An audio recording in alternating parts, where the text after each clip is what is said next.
Iowa, Rampage, Iowa, Rampage, Iowa, Rampage, Iowa, Rampage. I don't care what you heard about me, what you know about me, what you think about me. Pull up to the spot and I'm only one deep. When I go OT, get the thing on me. G43X got it off safety. Tryna get the piece, so I gotta keep a piece. Getting high in a bit, but I stay low key. Anytime I show face, gotta pay me a fee. Ain't nothing free, I'ma need that deposit. Go straight to the bank and I make a deposit. Created a brand and I don't need a stylist. My name getting big, think I'm Christopher Wallace. I make it look easy, I ain't even trying. Hear how they talking, small thing to a giant. They capping, they hating, I don't even mind it. I let them keep talking, I just keep on shining. What you know? What you know about us? What you know about us? What you think you know? What you know about us? What you really know about us? I don't care what you know about me, what you think about me, what you heard about me. I don't care what you know about me, what you think about me, what you heard about us. What you know about us. What you know about us. What you really know, what you know about us. What you really know about us. I don't care what you know about me, what you think about me, what you heard about me. I don't care what you know about me, what you think about me, what you heard about us. Iowa, Rampage, Iowa, Rampage, Iowa, Rampage, Iowa, Rampage. Oh man, I'll tell you what, I love that song. Every time I hear it, man, that's We haven't even played a game. We got the best song in the league already. All right, touche. So how you been? We weren't able to make it last week, but it's trying to get like I said, find our rhythm, get things going. How things been the last week? Been good, man. Just sit back. Same old, been down like a rainbow. Getting to it. Trying to sharpen down things as far because campus got around the way, and just trying to get things together and getting ready for the tryout next week. So, just being every day grind. Well, and well, I don't want to waste any time. We got kind of a late start today. I want to go ahead and just right off the bat go ahead and bring our new GM, Tony Doremus, in with us. Tony, welcome. Glad you could join us. How we doing, gentlemen? How you, man? Doing great. Thanks for joining us. Absolutely. Sorry for the delay. No worries at all. We kind of threw this together at the last minute since the announcement was official yesterday. Was it yesterday, day before? It was official yesterday. When it hits Facebook, I guess it's official. So yeah. So the whole thing was kind of thrown together to make this and get on here. So no, I appreciate you. Kind of working through the issues you had to get on.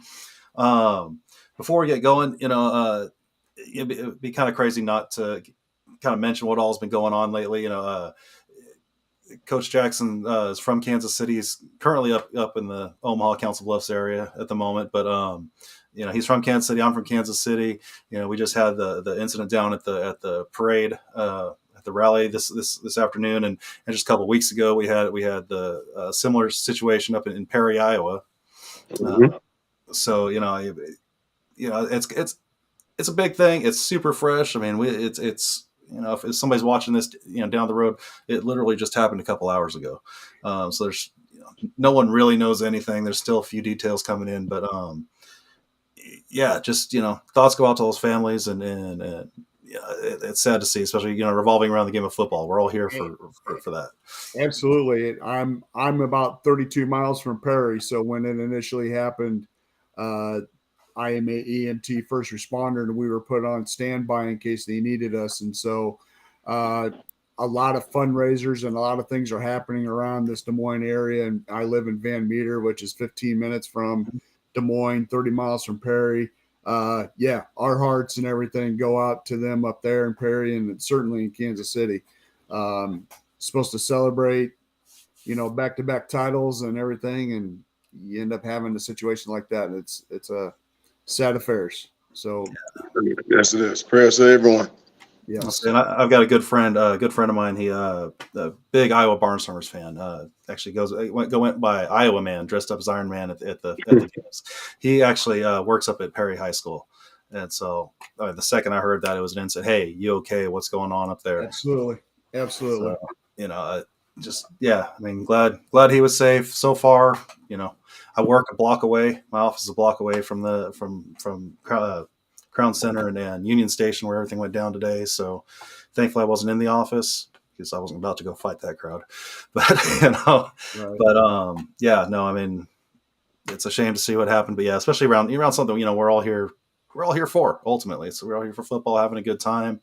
Should never end up like that. So exactly.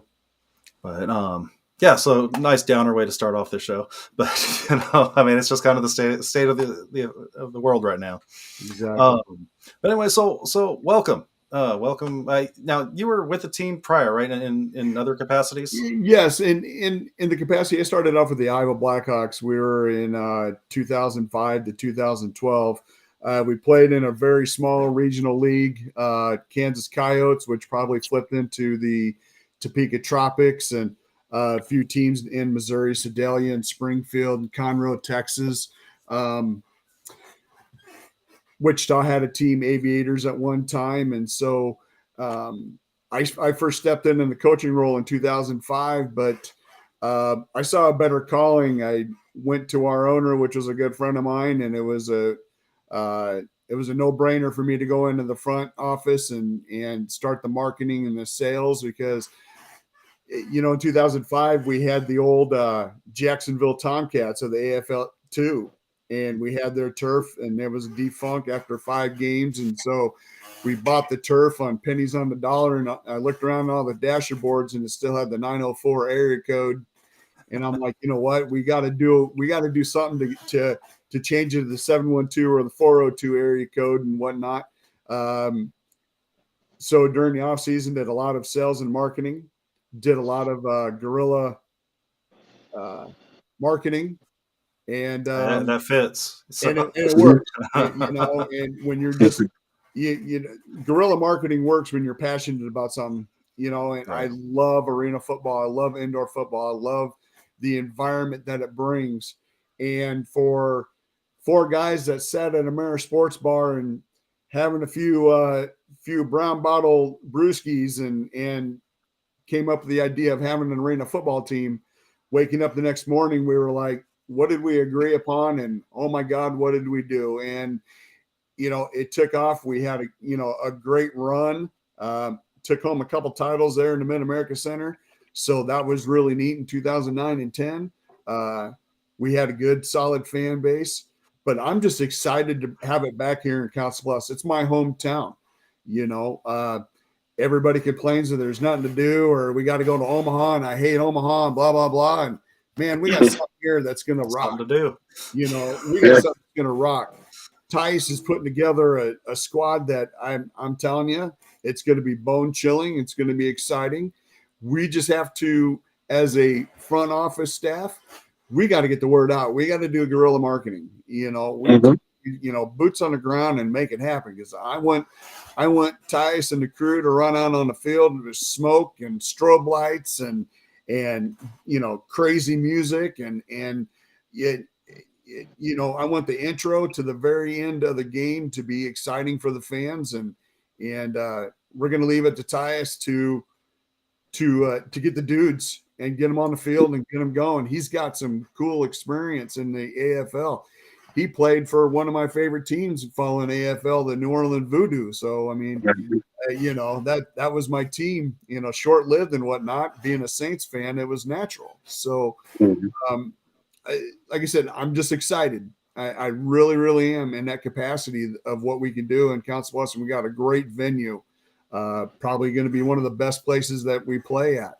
And I believe that wholeheartedly. I know every inch of that Mid-America Center. I game day operations and just everything down the line when we had home games. That was my second home during the season. So I'd say venue-wise, looking at our schedule, I think maybe only second to Orlando. Orlando's in a gorgeous arena. I can imagine if it's the Amway Center, that's where the Predators played and everything. So absolutely. But short of that, yeah, you're right. I think I've been to almost all the venues we're playing in, and yeah, I think our first game's the only venue I haven't been to, I think. But yeah, no, I was blown away, honestly. When we did the police fire game, coming out there and seeing the big giant end zone scoreboard and the horseshoe shape. I really like the horseshoe shape for some reason. I didn't think I would, but because it really, we had, it was endless possibilities in that horseshoe, in that open side for a lot of fan amenities and things of that nature. So we'll definitely take advantage of that. That environment, the ceiling, the acoustics, the modern, the amenities, the locker room, everything's great in that facility because it was built in 2000, I believe in about 2001, 2002. It opened up for the Lancer hockey team, and they've held concerts there and such. And it's awesome that indoor football's back in that arena. So tell me about the Blackhawks. I've heard a little bit about them. I went to some Coyotes games. I went to some the Salina, Bandits? I believe there was the Sioux City Bandits, and then I think Salina had a team for a year. Wichita had a team for a few years, the old Aviators. I'm thinking, I apologize. I'm thinking Sedalia. That's the one I'm thinking. Sedalia. Yes, Sedalia, yes. And then Springfield had a team, the Wolfpack, I believe is what they were down there, if I recall. The Blackhawks, honestly, Scott and Tyus, it started off as a bunch of guys that loved to play football as a semi-pro team. I had affiliation with. We played an 8-man league down outside of Lincoln, Nebraska, about 8 teams. And we were the River City Redemption, and we won the league. Ted Adams of the Coyotes called Jake Heffernan, which when he got his first credit card with the $3,500 limit, bought football gear and outfitted everybody with helmets and shoulder pads and uniforms and everything, because the head coach and quarterback was our youth football coach when we were kids. You know, It was a family, the only city team. And he called Jake and said, you guys won the league. Congratulations. We'd like to have you come down to Topeka and play our Coyotes. We need a fill-in game. Mm-hmm. At first we were, okay. But then they decided to put us in hotel room a couple nights, fed us and all that. And we're like, what the hey, we're going to do this. Bunch of guys that maybe played a little bit of small college football. These guys they had a couple dudes from K-State, Kansas, Washburn. They had a pretty stacked roster, and they took it to us. But 2004, they asked us to join the league as a travel team. Midway through the season, Ted Adams with the Coyotes and Topeka Expo Center ran by SMG. Mid-America Center ran by SMG, and he called Jake one day and said, we want to put a home game at your arena. Well, we don't have turf. We'll bring our turf up.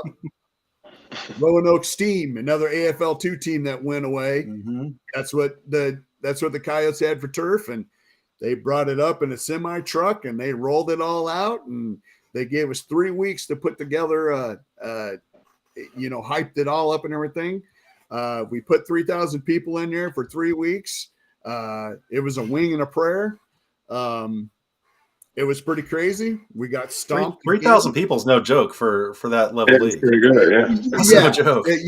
So we felt pretty good about that. And it was literally it was after the season. We're at a Mirror Sports Bar, guys, and I kid you not, 4 of us are sitting around, and I think we were watching a Sunday football or something and just rip roaring and going crazy.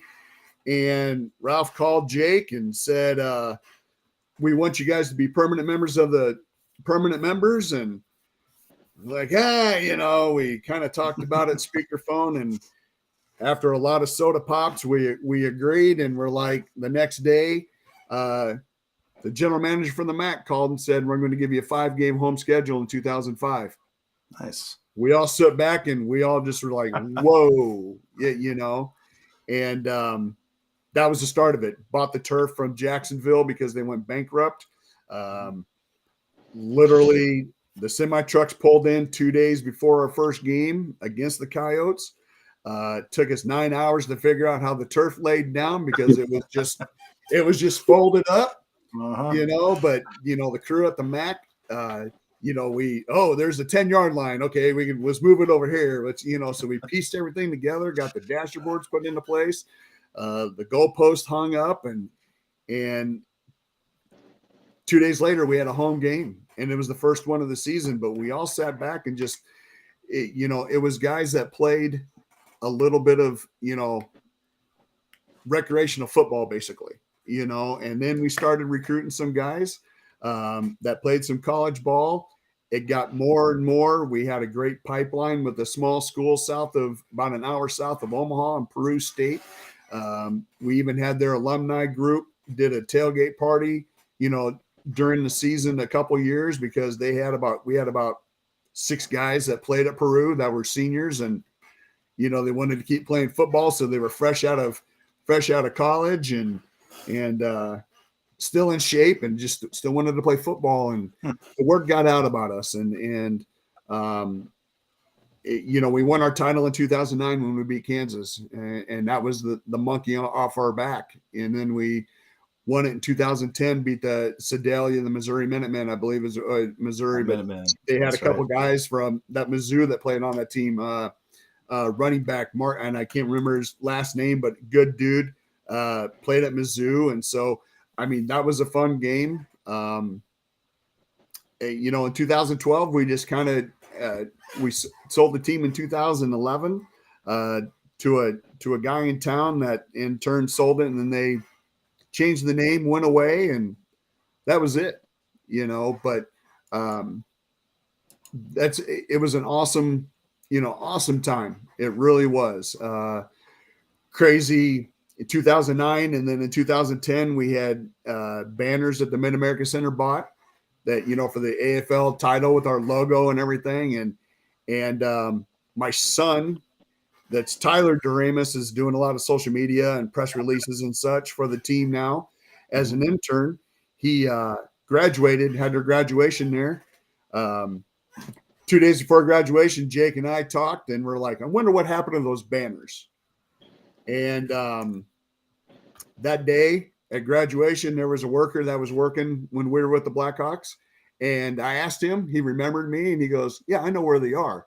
They were in storage under the escalators at the MAC. And I said, there's no way. And he showed us, and I'm like, wow, there they are.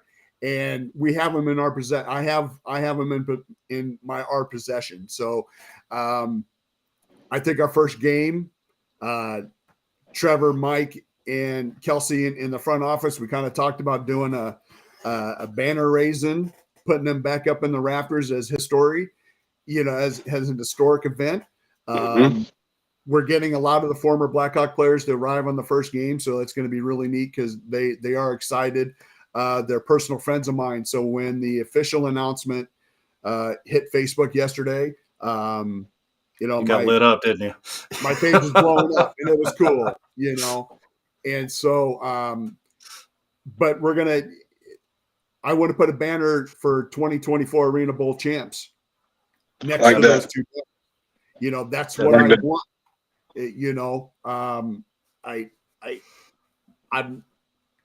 I expect it to happen. I am that confident because I'm just a confident guy. So I just want it to happen, and I believe it will.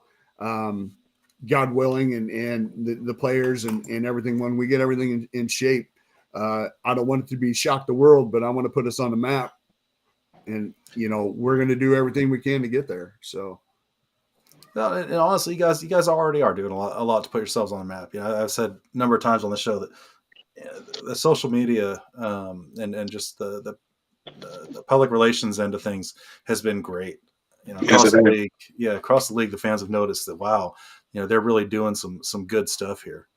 So it's already starting. Now it's just going to be getting some wins on the field, getting up there, getting noticed on hopefully some broadcast TV, which we're still waiting on that announcement. So hopefully that's coming soon. Yeah, I talked to Trevor a little bit about it today, and they luckily got back from Vegas. They didn't go to the game, but they were there, and hopefully some announcements and everything are coming out and stuff. So, like I mentioned, I want Tyus. I want to give him every opportunity to make this work.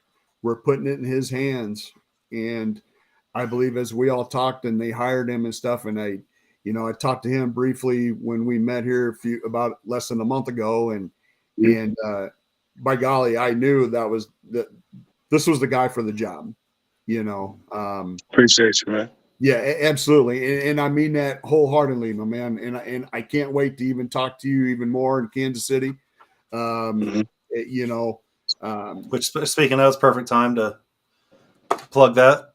Yeah, absolutely. Next Sunday, the 24th. 24th, next Saturday. 24th. Yes. At 5 to 8. Soccer City.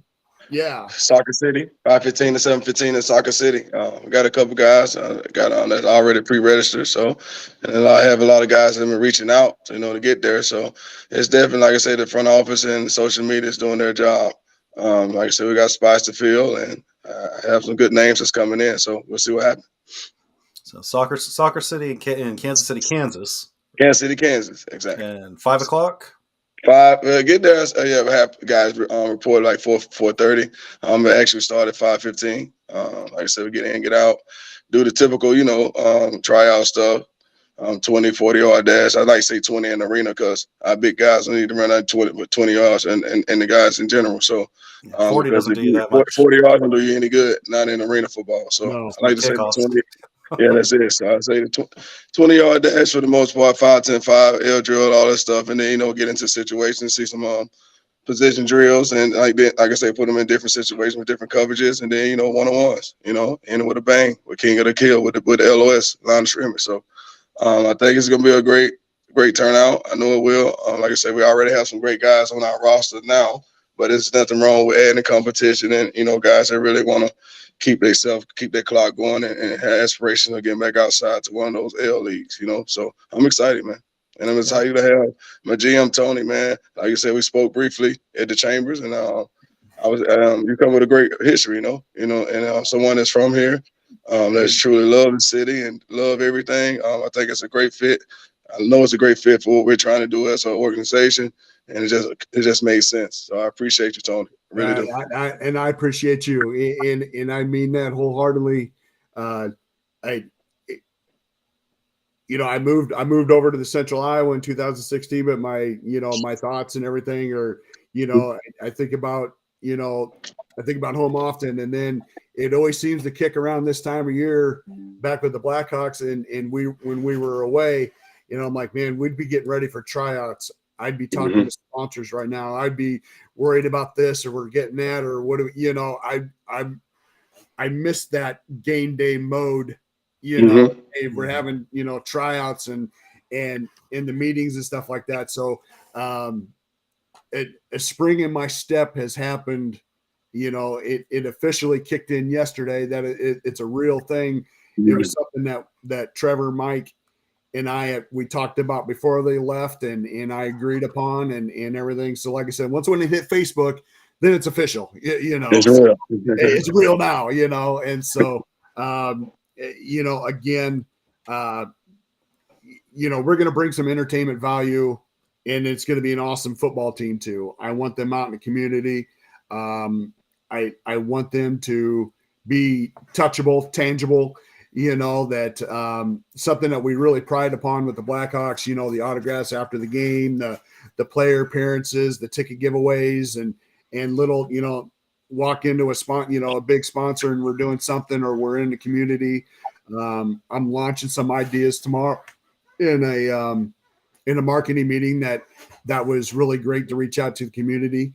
So I'm really excited about that. Getting my the chamber night back here a few Thursdays ago, it was almost like a big family reunion because I was a part of the chamber for 5 years. And those are the connections you need and want right there. Exactly. Yes. I mean, those connections are incredible. And it was people that I had for 5 years. And, in my job, I was the face of the chamber, ugly face as is, but I was the face of the chamber, to where I was the one out meeting new members and retaining members and setting the events and everything. So I have a lot of people in my corner there in Council Bluffs. When I came back, a lot of people were shocked, and they saw what I was involved in, and they were kind of excited. They heard about us and such with the ribbon cutting and everything, but they really didn't know a whole lot. But a lot of people reached out and said, when you were with the Blackhawks, it was awesome. So it's awesome that they brought you in. I'm like, at that time I was just a consultant type deal, but my role changed, and that was fine. I relish the role. I'm going to take it. And again, Tyus, don't worry about sales and marketing and all that, man. Just put the X's and O's, baby. X's and O's. Put the beast on the field. That's all we want. That's it, baby. That's all I want my guys to worry about. Exactly. So I gotta put you on the spot here, Tony. And there was an announcement this morning, and I need a promise from you that we will never even consider going this direction. The Massachusetts Pirates announced this morning that they are charging $15 for fans to come on the field and get autographs after the game. No. Heck no, that is ridiculous. I've never heard anything like that. Yes. That is crazy. We told our players, and for the Blackhawks, we put 30 minutes on the clock after the game. Fans came down on the field, family, and I would imagine now, cell phones were the old flip phones back then, and they weren't, there was crackberries, as we used to call them back in the day. It was about the fanciest phone out there. So no, we're going to probably do, Tyler will probably be doing live social media Facebook as the players are getting, pictures taken with fans, and there's going to be, when the football goes into stands, that's a keeper, and then the players are going to have Sharpies in their hands, and they're going to be signing anything and everything that is imaginable to a fan, because that's the appeal. One of the neat appeals of arena football is that you don't do that in an NFL field or a college field. That doesn't happen.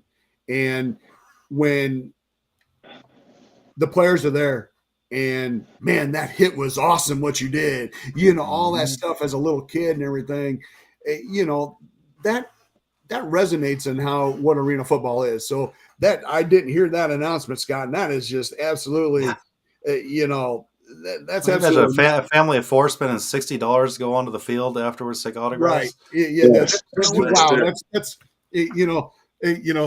gutsy move, Cotton. I hope it works. So I just wow. I couldn't even fathom. Yeah, it blew me away when I read that. I'm like, you Yeah. got to be kidding! That's the worst thing I've ever. I've seen some horrible things in indoor and arena football. That might actually be the worst. Yeah, I've seen it too. And we talk about arenas and everything. We played Conroe, Texas, twice in 2017. Once in the regular season, once in the playoffs. And it was the Friday night. It was a rodeo arena, and they put turf over the top of the dirt, whatever. They put up plastic like barriers filled with water, and then the pads over the top, over the barriers, like road barriers. And then it was just a metal roof, and that was it. It wasn't even enclosed or anything per se. So Conroe in the middle of June, our guys were, we went through Gatorade like it was, like it was unbelievable, and pickle juice. I mean, we were, I think when we heard about the conditions and everything, we went to the store and we were buying pickles like crazy, and guys are like, "This sucks." I'm like, "Well, yeah, this is where we're at," So I think the year that we went down for the playoffs, we had to stop the game midstream because there was a tornado warning like 10 miles away, and we're in this old rodeo arena. So, again, yeah, you've seen some horrible stuff at arena football. That was one of them, that I could testify for. So that's it. The only time I remember is not really being able to get on the field afterwards. And Tyus, you'll probably remember this. I'm fairly certain you're on this team. The Kansas City Command's first game of the season, first game period, down in Dallas. They had to bump our game up because the Mavericks had a game that evening. Yeah, and they had to completely tear up the arena field and put down the basketball seats and court, and so Lakers are coming in town that night. So they had to sorry, no autographs today. We got quick turnaround. We got to open up the door in 3 hours. Yeah, we won't have to worry about that here at the MAC. Well, I was actually going to say that earlier. We got a kind of a special situation, right? So the casino owns our arena. Yes, but the casino also owns a concert venue at the casino. Yeah. They really concentrate on their Stir Party Cove because it's an inclusive audience. It's small and intimate, maybe 1,500 people, lawn seats. You kind of bring lawn chairs. They got party decks, corporate stuff, and they really concentrate on an outdoor venue because everybody's got to go through the casino to get there. Mm-hmm. And so here at our arena, it's managed and owned by the casino, by Caesars. But they really don't have hey, you got to go through the casino to get here, type deal. So they really don't. And not a lot of competition for dates either, right? Exactly. Basically high school graduation, and that's about it. Exactly. That was a big venue for they hired a lot of us Blackhawk staff for security during concerts or victory fighting, UFC kind of stuff. And I even worked backstage security for, I was there for Kiss, for Sheryl Crow, Martina McBride. We were there as bouncers per se, and they paid us and stuff. And so those concerts don't even happen anymore there at the MAC. And it's kind of too bad actually, but because it's a great venue for, if a Journey and Ario Speedwagon came, or something along those lines, where it's almost a guaranteed sellout at 8,000 people and whatnot. So yeah, we're lucky that we don't have scheduling conflicts. The only time I remember having a scheduling conflict was when Tim McGraw and Faith Hill kicked off their Soul to Soul tour in Omaha. Big tour. Center. But they a big tour. Yeah, their big tour. They built the stage and did all their sound check stuff. They built the stage from scratch at the Mid-America Center. And this is no lie or whatnot. The production manager needed another week, and we had a home game. And it was a team that was out of our league. It was a fill-in team. I think we were bringing in a team from Denver, and they slipped us a nice check with about 5 zeros at the end, and said, "Hey, we want to buy you out for the next week." And we looked at the check and said, "Done." So it was about a $15,000 check, and we said, "Fuck you, we will not play that game." We gave our fans extra, season ticket holders. We gave them an extra, seats and stuff. We did it right and everything. And the Mid-America Center manager was very happy we took the offer, because he made more money and everything was great. So that was a memory that I remember Jake and I walking out as we looked at the check and said, "Well, it looks like we got next week off." It's, so, it was a pretty cool deal. So this is going to allow us, though, a lot of practice time in the arena itself. Yeah, and that's a good thing. Huge. That's so that's huge. That is huge. It's very important to get those measurements and what's going on. It's very important, especially for the kickers as well, special teams part of it. Exactly, or even receivers on their timing routes. There's so much real estate. There's so many. There's a DBs as well. It's not as much area as they think it is. So exactly, it closes up quick when it's 16 players, and you're playing a toss sweep or a quick out route. Real estate is quick. Yeah, exactly. Alignment in general. When to be on the numbers, on the hash, close to the wall. Things of that nature. So you need those measurements when it's time to play. Arena football, to be honest with you, is the defense has an advantage because it's 2 more extra players that sideline. Yeah, I agree with you. Yes. For that matter, and the end zone wall. The shorter that harder. Exactly. That wall is a ninth defender. I mean, it really honestly it's undefeated too. Yeah, it is. Yes. And so it takes a mad scientist / genius to come up with a good offensive plan, and it takes a really mad scientist for a defensive coordinator to counteract that. So I think having a player that played in the league definitely helps. You got a coaching staff that played in the league, understands the whole staff, entire staff, and that's awesome. Because that's what you need in the indoor game. People don't realize, we've practiced outside before, but you can't emulate passing routes. You can't emulate how that wall comes when here's an invisible wall, just, type deal. Here's the cone, and then when a guy gets hit up against that wall, that pad may look thick, but it's not thick, Scott, you were talking about the team that played down in Sedalia when they played in their arena on the fairgrounds. The turf was smaller, so they built temporarily walls that had braces against the concrete. And they had a crew of guys that literally had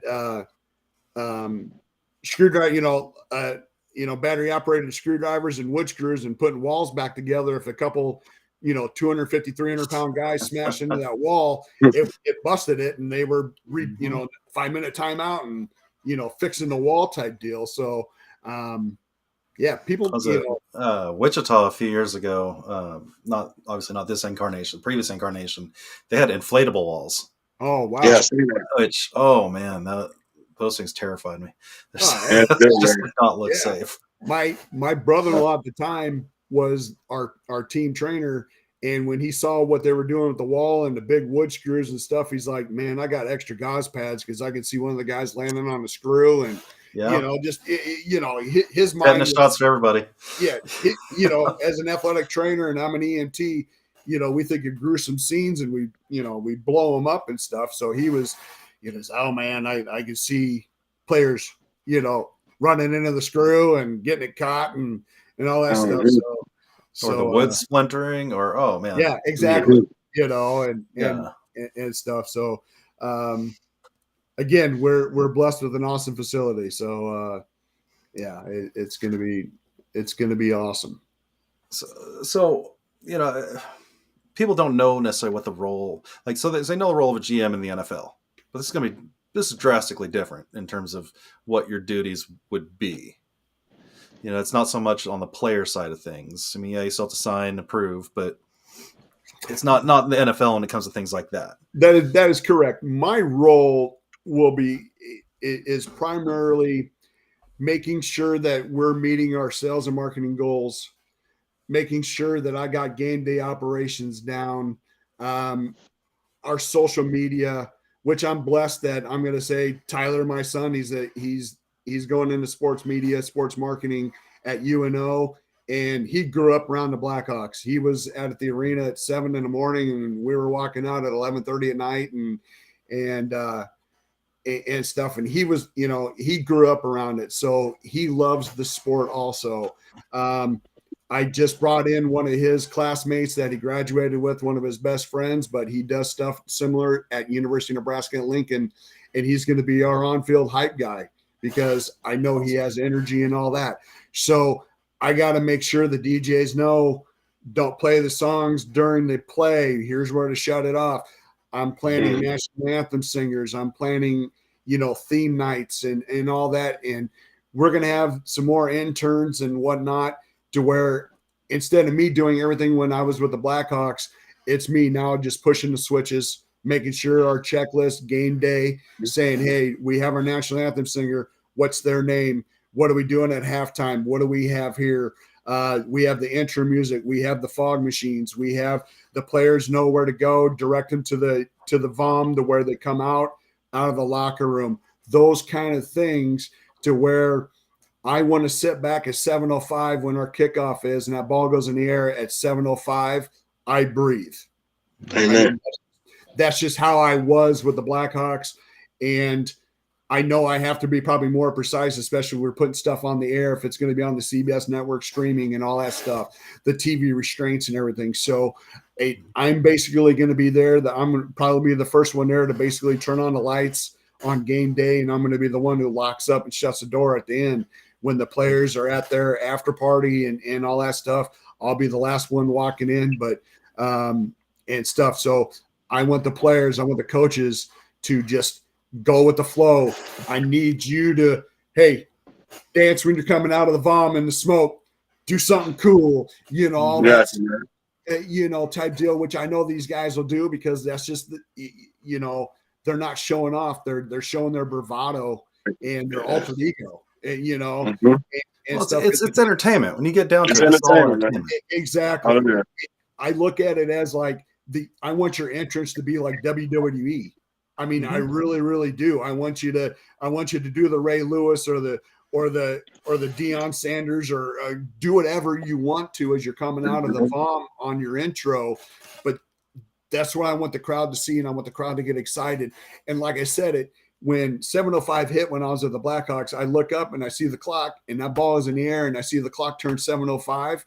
Man, I kind of patted myself on the back, said, "Rock on!" Now I got this to do, I got that to do, and everything. And with the people I'll have in place, a lot of it's going to be sit back and just make sure that we hit the switch. But if I stumble upon somebody and I think would be a good fit for the team, or if Tyus, we just all kind of collaborate together, it's Tyus's decision and Trevor and Mike. And if we say, what, let's give this guy a shot, see what we got. Of course, because I want to put the best product on the field. I want to win. I just want to win. I really do. So from a like a sales marketing perspective, is it more challenging? Is it irrelevant that we've got a neighbor across the river that's so established and Council Bluffs in Omaha. Council Bluffs in Omaha is two different environments. Council Bluffs people rarely go to Omaha, and Omaha people rarely go to Council Bluffs. Now, do we intermesh and intertwine and whatnot? Yeah, there'll be people from Omaha coming over. There's no doubt to that because it's a different level of football. But then there's people that just will not cross that river, especially if you ever got curious on game day and looked out in the parking lot and saw where the counties around Council Bluffs, the people will come. They'll come here. They'll come to Council Bluffs and watch the game. They won't cross over to Omaha. It's just it's something about it, and it's always been since I was a kid. And so I don't think that team across the river is going to affect us much. In fact, what it ended up doing the last about 5-6 years, our schedules, when they were on the road, we were at home. When we were away, they were at home, and our fans kind of meshed, and because they just love arena football. So, we had a group of guys called the Bird Brains that were our big fan base. They had the Rump Roasters, and we went over there one home game wearing our stuff, and next thing you know, we're all walking out together and had a great time. And then they came over. So I think it's just us having to reach that olive branch over and saying, look, we're competing markets. Yeah, but our fan base is your fan base. Your fan base is our fan base. We love arena football. Mm-hmm. I can't say enough good things about the Rump Roasters. Those guys have been great. Those guys are awesome. Every team I've ever been a part of, they've come down. Kansas City, Des Moines, wherever. They've always made a point to come down. We had them do a halftime. They danced with their cheerleaders, and we had them on the field, and they did about a 7-minute dance, type deal. And so, and our Bird Brains joined them. And so again, the arena. I don't do that. Sorry. You'd be surprised. An arena football fan base is an arena football fan base. Even though that they may be two rivals on the field, but their fans will connect, and just because they're fans. Now, there's always going to be exceptions to that rule, but it is what it is. But in my eyes, all in general, I just think the arena football fan is they just love the sport. Doesn't matter where they're at. Yeah, agreed. So the other thing we're talking about, the Walls being a defender. Yeah, this is your first experience with actual arena football, right? You've been pretty much indoor football. Yeah, with the arena side, arena football, or they call it but the non-nets standard, more traditional football indoors. Exactly. Yeah, the craziest position in this league that I've always thought was crazy position is the kick returner.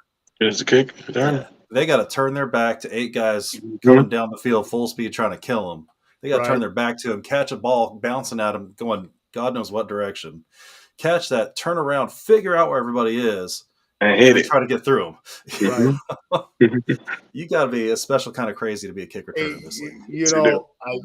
When I was in high school, I was a punt returner my sophomore year, and I did the cardinal sin: don't ever look over your shoulder to catch a punt. And I caught one as I turned around. I got land blasted. Woke up on the stretcher. The kid that hit me broke his collarbone and shoulder pad when he laid me out. I was in the hospital overnight, and I said, "Well, I'm not a punt returner anymore." And I did I did the dummy. I caught it over my shoulder. So yeah, you're a special sort of crazy to catch that ball off that net. Turn your back to all those guys coming at you. Exactly. And stuff. So yeah, I'm really excited about that part though, because we didn't have the nets in the indoor football like that. And when I heard that they're doing the nets like the old AFL, I'm like, sweet, that's pretty cool stuff. So yeah, I'm excited over that too. So it's very important to have a good kicker. What's up, Scott? I'll say, Tyus, you got that crazy person in mind yet? It's a few of them on the roster. I let D-Mo and them figure that out. But yeah, it's a few of them on the roster. They have known for that. They played in the NAL, so they kind of have familiarity with the net and things coming off it. So we'll see.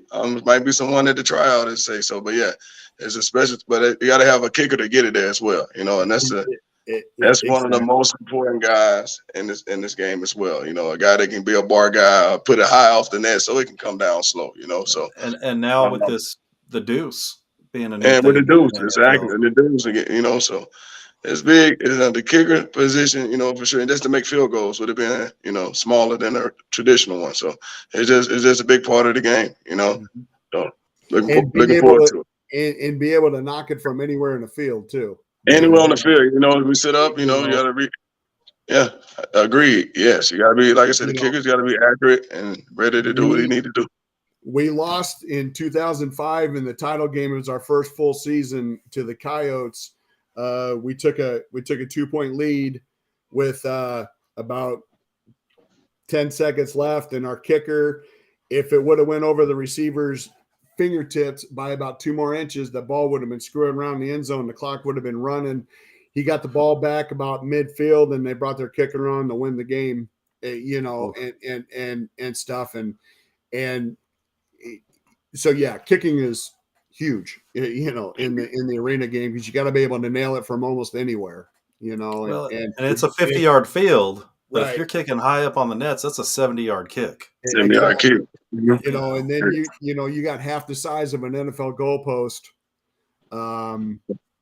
You got half the size of an NFL goalpost, so you got to nail it in that little mail slot. So and 5 feet higher. Yeah, 15 higher, feet. exactly. 15 feet. Yes. Yeah, it's tough. I mean, it's like it is threading the needle. It is. It is, and all it takes is a kicker's confidence one time where he doesn't nail it, and then the kicker's a little mental case sometimes. So it's it's a little nerve wracking. The kicker wise, this whole game, you got to forget. You got to have a short memory. Yeah. Exactly. You're going to get beat. You're going to miss a field goal. You're going to miss a catch. You're going, you know what I'm saying? But the next play, you're going to go for 6, So it's just like I said, it's a fast-paced game. Short-term memory. Let's keep moving. Yeah, the game turns on a dime. It doesn't take much for it to happen, and I think that's another thing, the allure of the game, that it's almost like playing Frogger as a kid. It's fast, it's moving. You're always, you got that thing just jumping all over the place because it just happens quick. Things happen a little quicker in the arena game. So I want people to see what it's really like, and there's a generation of kids in Council Bluffs that never saw arena football, so it's going to be cool to get them out there and see what it's really like, and I alluded to this on the last show. I've had many people say, "Oh, I can't stand arena football. Defense doesn't matter," and I tell them, "Man, defense matters more." Defense matters more. It is, because it is that one stop, that one turnover, that one something. Because when you are scoring every time, that stop is way bigger. Yeah, way bigger. Yeah, you don't get that run, pass, punt like you do in the NFL. It's not a field position game. Yeah, no, exactly. Defense has to, again, you're a mad scientist / genius as an offensive coordinator. You have to be just a mad scientist as a defensive coordinator. You got to figure out, that offense is coming up with some tricky stuff. Man, I gotta be trickier, lack of a better term or not a good word, but you really, as a defensive coordinator, you got to know your strengths. You got to know when to do the right thing at the right time. You got to understand, and I'm sorry to cut you out, Tony. You got to understand as well, on defense, arena, there's only so much you can do, truth be told, It gets to a point, guys going to run different type of motions, but once figure that out through games, streaming and just going through what there's only so much you can do, and that's a DB for the most part. Pass rush also is crucial, to knocking timing off. And then just sending your fronts, in your back and not knowing what's going on, disguising a lot of things and that nature. But any stop is big. But yes, like I said, the game, it's for the most part, it doesn't change. It's for on the offensive side. So timing's huge. game. I always saw Ray Filio. I always felt like he was like the king of the timing routes.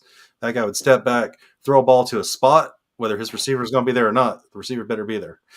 But if you get that timing messed up, all of a sudden everything's broken. Yeah, Exactly.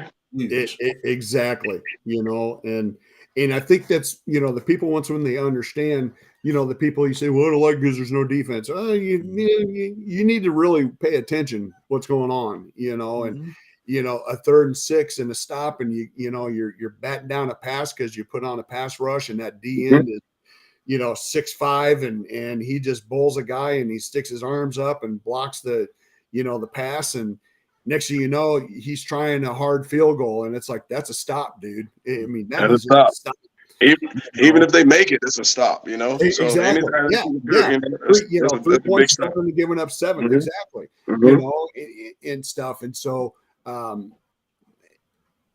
that's just something that, a novice fan just has to really open their eyes and then see, oh my God, and he missed the field goal. Well, that's a killer stop right there, man. That's a huge momentum change. Yeah. That's a momentum change. That's like flipping the field as a punter, and stuff. I mean, you making that kind of stuff. So, it just turning that fan into, hey, come check it out. Just,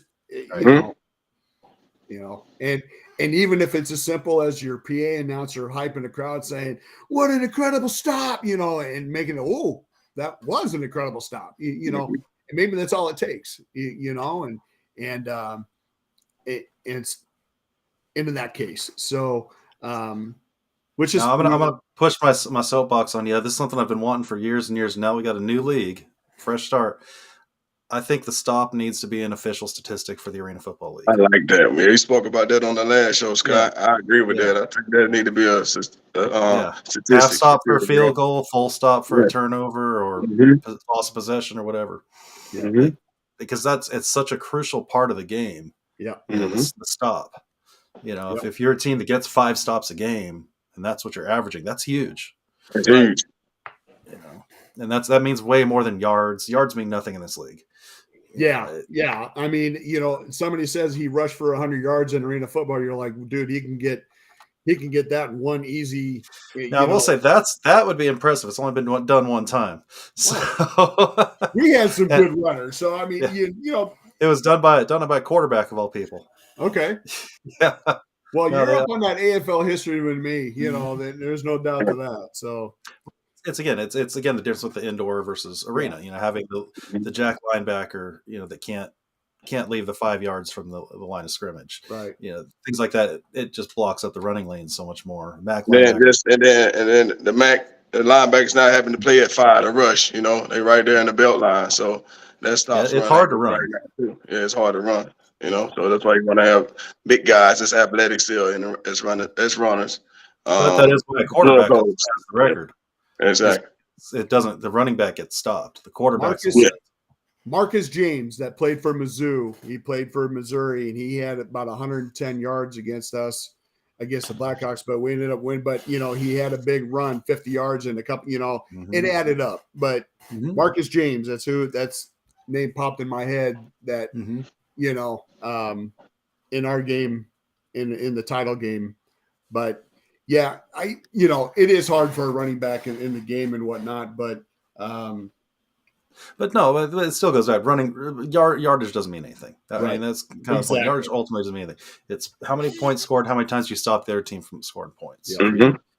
It seems elementary, but it's huge in this game.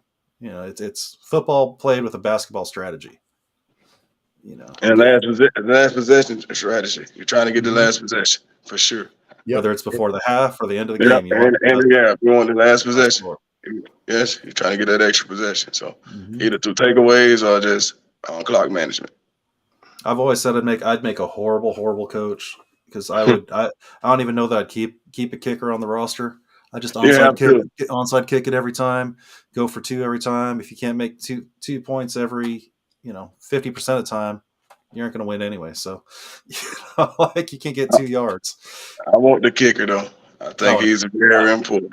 Yeah. Especially now with this deuce. Oh That yes, changes everything. especially loose and just hitting that bar. I like something about getting an extra possession by hitting that bar. If you can find your bar guy, you're gonna get a lot of extra possession. So Well, just looking.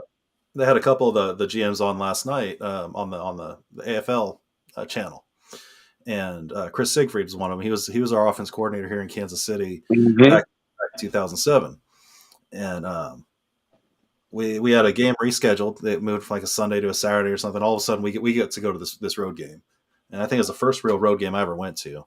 And so we drive down to Nashville, and playing great game.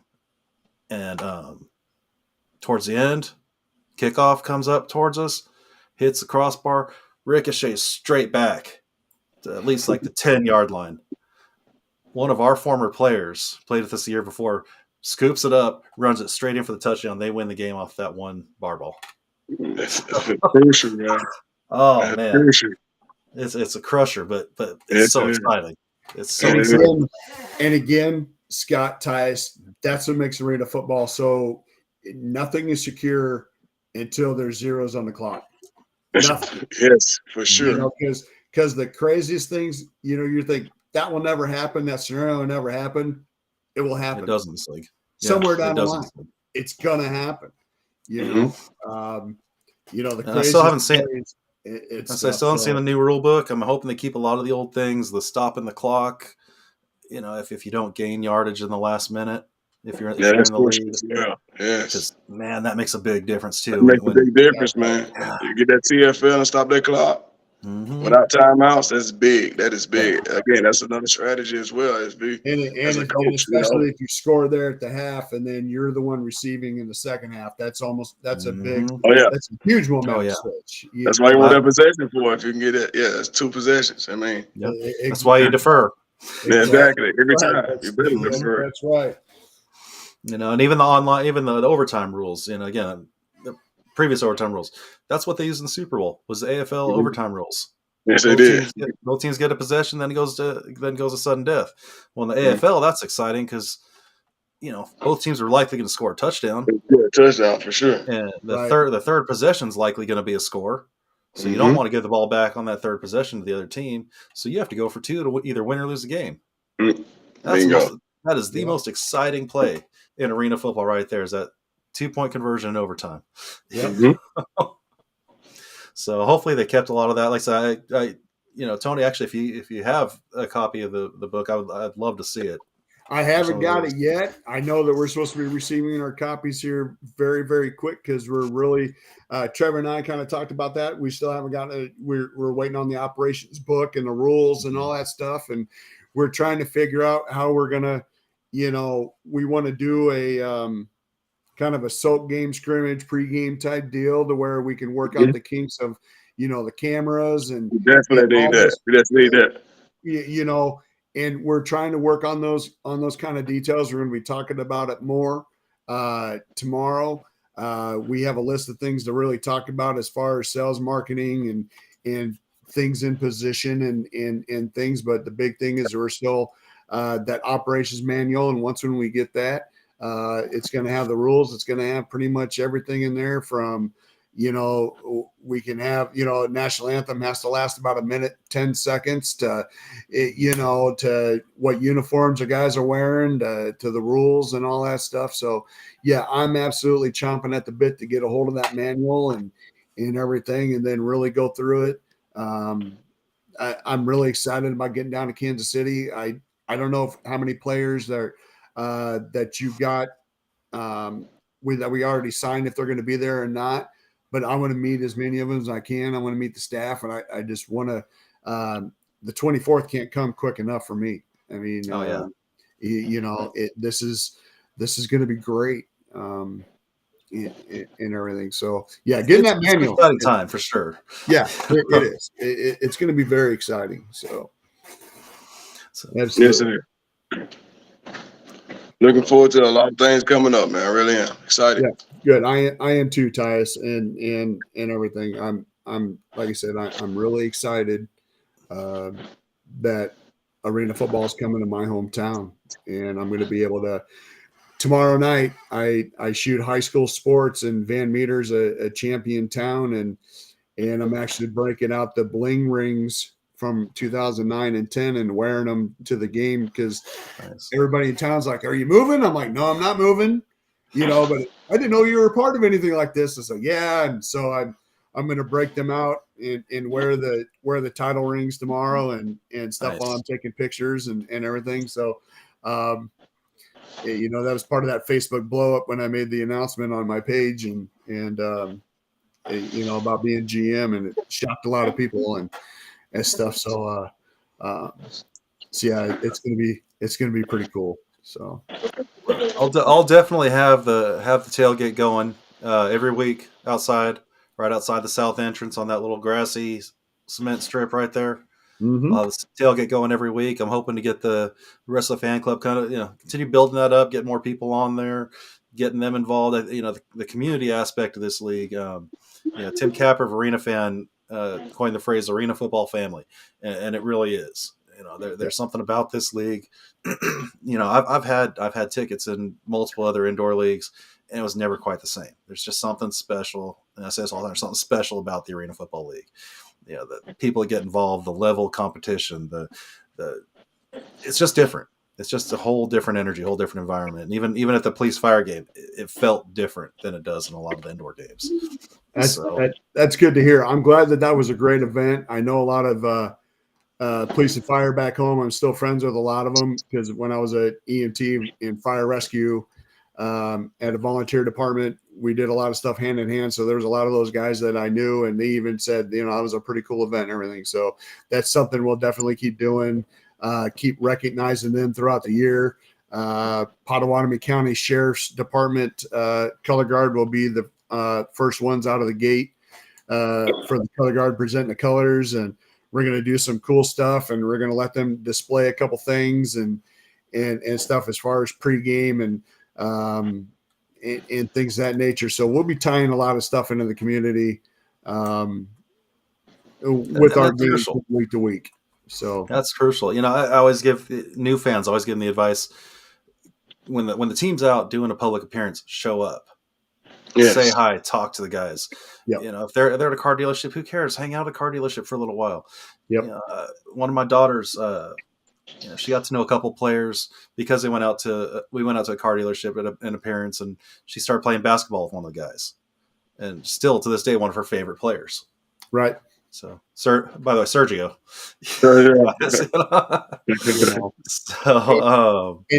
And again, that's something that it's very hard to see in the NFL community, even college, unless you're living in that college town, and you may see them from time to time.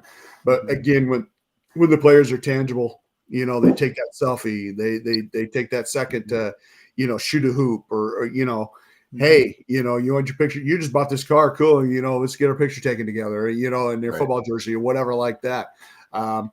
Being out in the community like that is a huge, huge, huge thing. And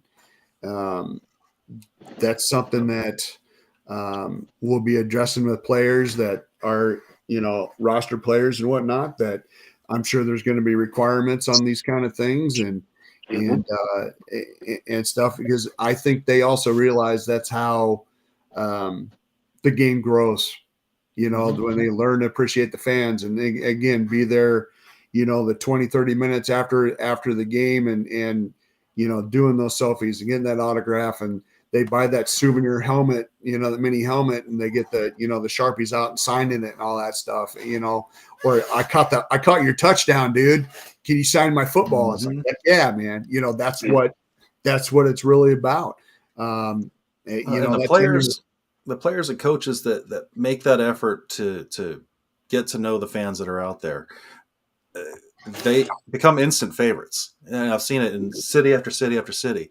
The guys that get what this league's about. This league's an opportunity. It is a job, but it's also it is a way to make connections and build relationships. And the people that take advantage of that become instant fan favorites. Yeah. And it hits the guys that get this league the most, whether it's coaches, players, whatever. it makes a huge difference. Everybody that played for the Blackhawks, we were all, Facebook friends and still are to this day. And we still have fans wishing them happy birthday or posting a picture of them scoring a touchdown or that selfie that they took, or they'll post a picture of an autographed football that they got and everything like that. You're right. It's something that, and we're talking, that was back in, 2005 to 2012. I mean, and here it is, 2024, and they still remember that fan day to where I arranged an Army Blackhawk helicopter to land in the north parking lot, and we were the Blackhawks, and the team had their picture taken in front of the helicopter and stuff, and the coaches and all of us and everything. And it was our fan open house for the first practice, and fans, saw that helicopter come down. They're like, how cool, we're the Blackhawks, and here's this Army Blackhawk helicopter landing. I had high school interns. I had 4 of them call me yesterday after they saw the Facebook post, and like, coach, and I coached them in high school, and they were my high school interns, and they're like, I can't believe this is so cool. I remember when you would pay us with monsters and pizza, and that's how but these were high school kids that got to, be at the home games, and, they're at the arena working, putting the dasher pads on, putting the stickers on, and, we got this, the team's in the tunnel, and all that stuff. And so, they were like, they thought it was pretty cool that I got this role and everything. So it's going to rehash a lot of memories, and if I get emotional, Tyus, I apologize. But it's I agree. We might be the same way, man. Like I said, this is the rebirth of the AFL, a league that, we're where I need to be. So we'll be there together, buddy. So just hold me up. If we, that first victory, we're gonna, we're probably just hugging the end zone and be like, dude, look at us, man, this is nuts. That should take it out full circle, man. Exactly. That's what it's gonna feel like, man. I'm already, I got goosebumps just thinking about it. I really honestly do, because again, we're going to bring something here to Council Bluffs that I tell you what, people are going to, people are going to get that inaugural season shirt, and they're going to be, I was the first season ticket holder. I was the first sponsor. I got, I held the first, public appearance. They're going to, we're going to do a lot of firsts and stuff. And I want the fans to really embrace that.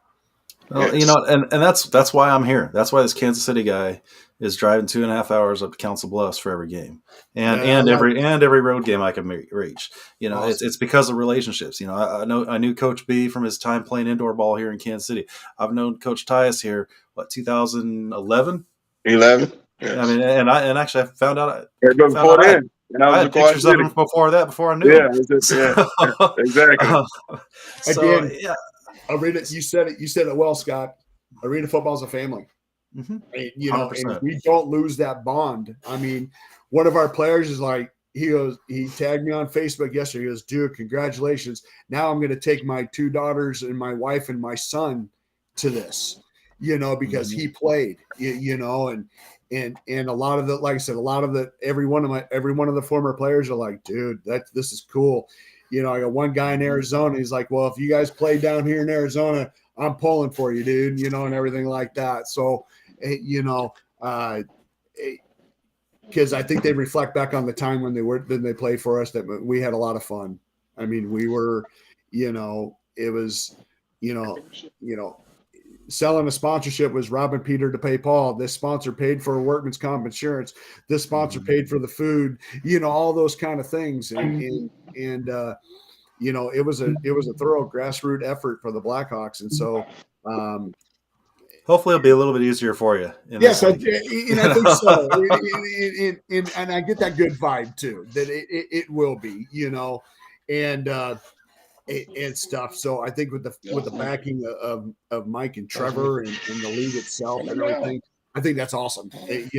I wish we had it back when we started it, that we had the financial backing, Jake buys equipment with $3,500 credit limit on a credit card, and the first thing he buys is football equipment.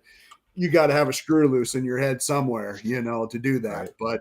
But I don't think we talk often, and you wouldn't have traded that for the world. He tells me that every time we talk about it, and the dedication that we did with that team was awesome. So You talk about relationships and bringing this back and things come full circle. The last Arena Bowl was August 11th, 2019. My youngest was born August 23rd, 2019. So soon after that, the whole league's gone. right. And I'm like, you know what? This thing's been huge part of my life for years. I'm so ingrained in this league, and now I can't bring him to this. We went to indoor games, and he was 3 years old at the Tropics games and had a blast. Fell in love with some players. We went out to a high school game, saw Coach Tyus out there, and he got crazy excited just to see these guys that he got to see on the field at 3 years old. Yep. But now all of a sudden the arena football's back. Yep. My true love is back, and we got guys that he loves with Coach Tyus and Max on the team. And my son, I can't wait Tyler, to share this with him.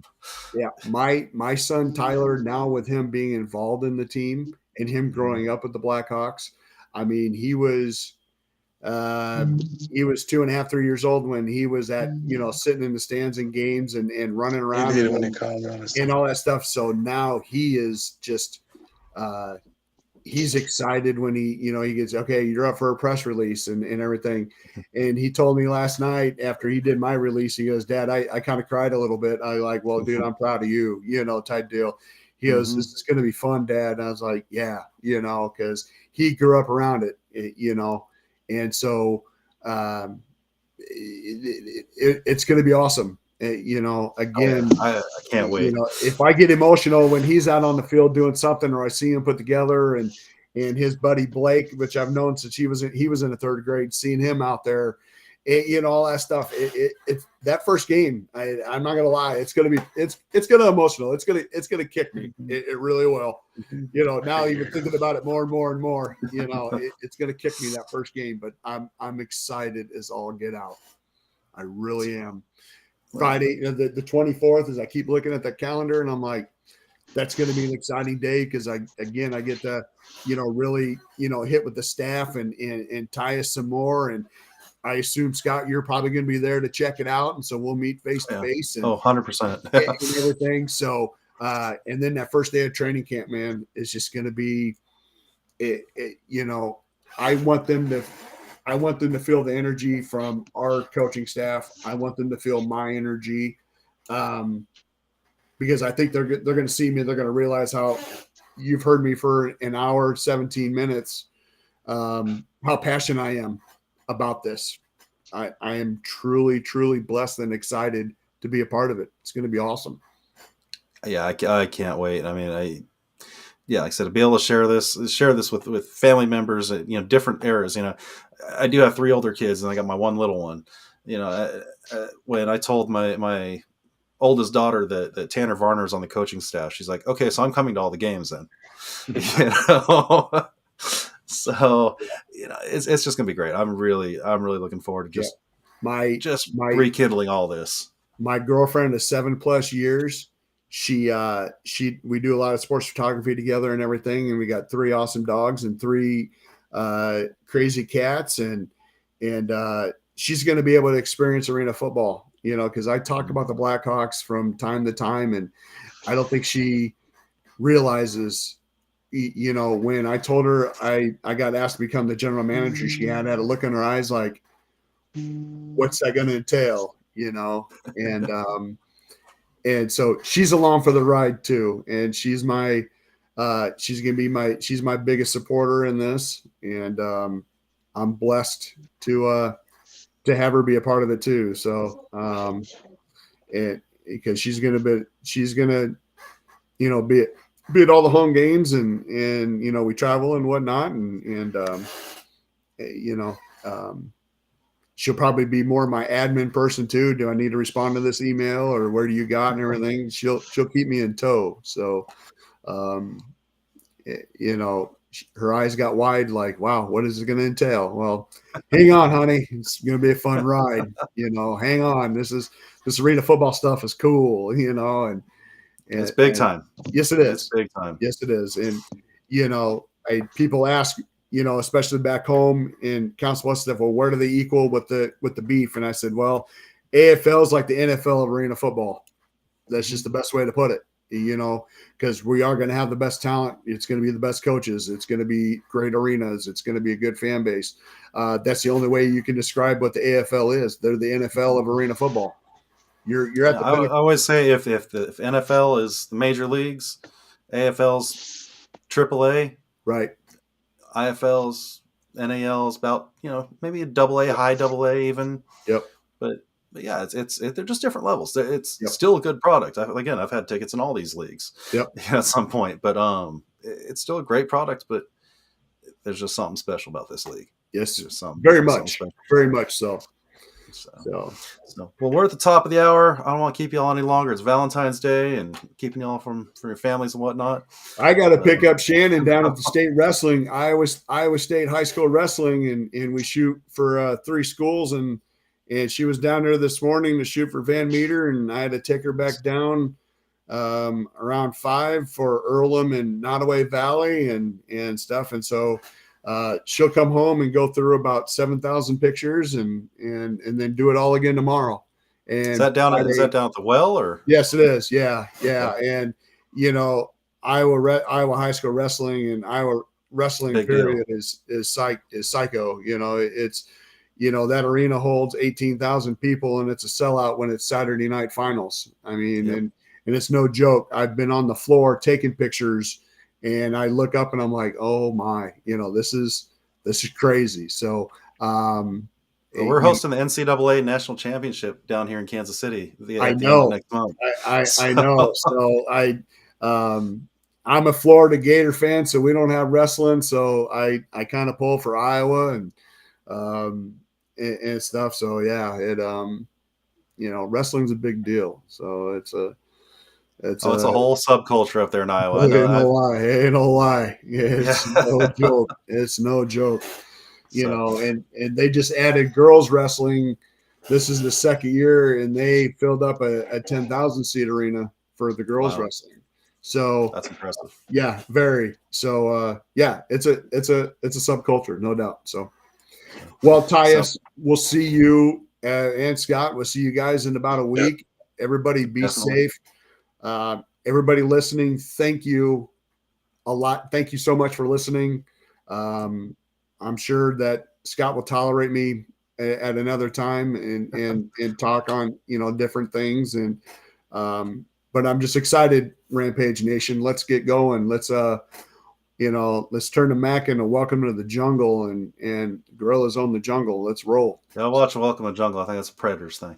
So. I'm a Guns N' Roses guy. I was, Instructions still one of the best albums. Tim Capper again brought him up earlier. That guy's great for just bits and things.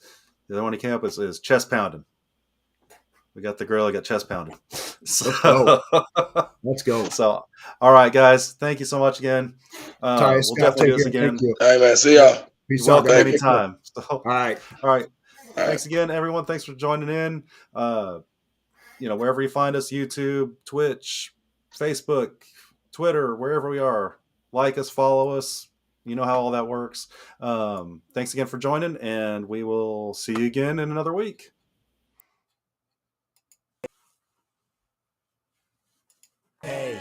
Iowa, Rampage, Iowa, Rampage, Iowa, Rampage. I don't care what you heard about me, what you know about me, what you think about me. Pull up to the spot and I'm only one deep. When I go OT, get the thing on me. G43X got it off safety. Trying to get the piece, so I gotta keep a piece, getting high in the bit, but I stay low key. Anytime I show face, gotta pay me a fee. Ain't nothing free, I'ma need that deposit. Go straight to the bank and I make a deposit. Created a brand and I don't need a stylist. My name getting big, think I'm Christopher Wallace. I make it look easy, I ain't even trying. Hear how they talking, small thing to a giant. They capping, they hating, I don't even mind it. I let them keep talking, I just keep on shining. What you know about us? What you know about us? What you think you know? What you know about us? What you really know about us?